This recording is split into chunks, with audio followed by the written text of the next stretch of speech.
Humanitarians often make a transfer of morality, motivation, commitment between the individual and the organisation, which in fact serves to disguise what's going on.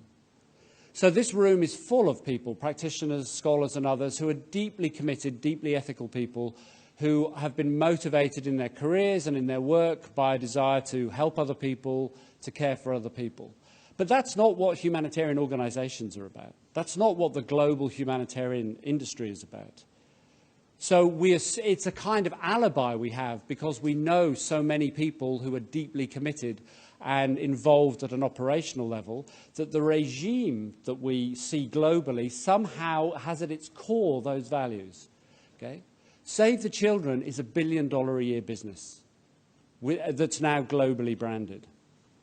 Okay? It sells images of suffering children. I ran through the websites yesterday of the top 10 international NGOs.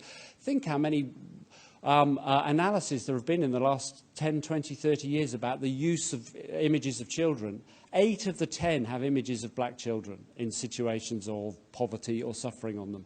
This is the business model. This is how you raise funds. Okay? MSF didn't have those images on, I should say. There's a sort of MSF crowd here to some degree.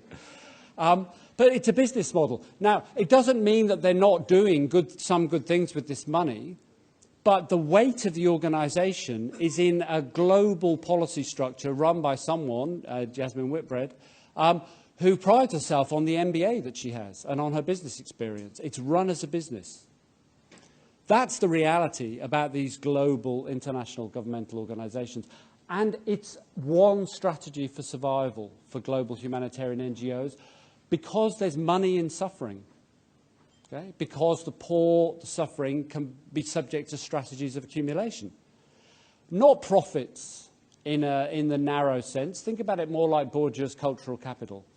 Okay? It's about growth. It's about more fundraising. It's about bigger budgets. It's about being involved in more places. It's about being involved in more intensely in different issues and more marginal issues you can bring in because you're now raising more funds.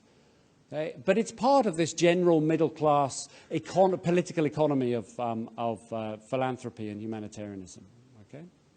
So that it is a successful model, but we shouldn't give Save the Children an alibi because we know that the initial people who were involved with Save the Children or with Oxfam or with Plan International were often amateurs out there in the field, sacrificing their own health and their own prospects in order to help people. That's really not what the global humanitarian industry looks like now. We have to embed, I think, that fact. There are other myths